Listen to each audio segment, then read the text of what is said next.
Shalom sahabat Mitra Rema. Hari ini tanggal 18 Maret 2026 kita akan mendengarkan firman Tuhan yang terambil dalam Injil Lukas 10 ayat 39 dan ayat yang 42 yang berkata demikian. Perempuan itu mempunyai seorang saudara yang bernama Maria. Maria ini duduk dekat kaki Tuhan dan terus mendengarkan perkataannya. Tetapi hanya satu saja yang perlu. Maria telah memilih bagian yang terbaik yang tidak akan diambil daripadanya. Demikianlah firman Tuhan, dan firman ini akan sama-sama saudara dan saya renungkan di hari ini, yang saya beri judul Waktu Terbaik. Saudara yang saya kasihi dalam Tuhan Yesus Kristus, kalau saudara dengar firman tadi, firman itu sudah sangat familiar. Tapi saya sedang tidak mau membawa saudara untuk melihat bagian terbaik saja yang Maria dapat dalam cerita firman itu. Tapi saya mau bawa saudara melihat bagaimana Maria memiliki waktu terbaik. Dia mengerti waktu terbaik di dalam hidupnya saat itu.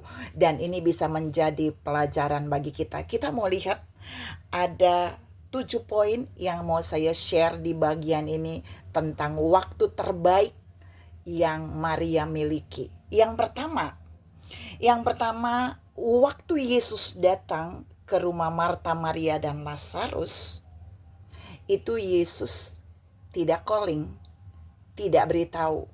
Dan waktu Yesus datang, Maria mengerti yang pertama bahwa waktu ini adalah waktu dia dengan Tuhan. Waktu adalah grace, anugerah di mana dia bisa bertemu dengan Tuhan. Dia bisa membangun keintiman dengan Tuhan.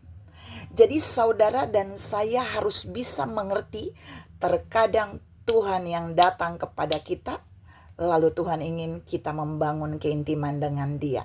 Maria mengerti waktu pertama, waktu di mana dia membangun keintiman dengan Tuhan. Yang kedua, waktu Yesus tiba di rumah Marta, Maria, dan Lazarus, Maria mengerti bahwa waktu itu adalah waktu di mana Maria mendengarkan Tuhan berbicara. Berbeda dengan Marta, kan? Dia sulit mendengarkan Tuhan berbicara.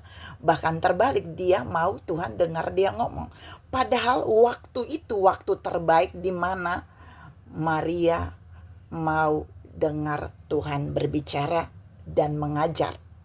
Yang ketiga, waktu Tuhan untuk Maria menangkap sesuatu yang baik. Jadi sebelum sesuatu yang baik Maria dapat, itu harus ada waktunya.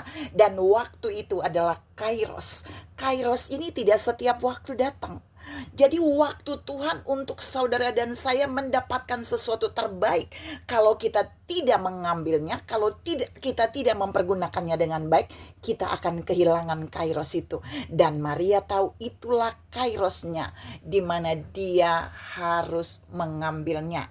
Dia mengabaikan yang lain, lalu dia memilih mengambil waktu yang Tuhan berikan bagi dia, yang tidak akan diulang.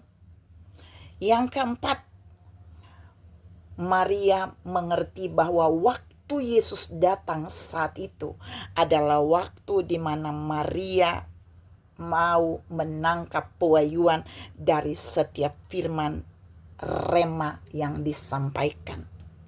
Jadi ada waktu di mana Tuhan mau kita diam dengan dia, duduk dengan dia, untuk dia menyampaikan firman, dan dari firman itu kita bisa menangkap rema-rema yang dalam dan luar biasa.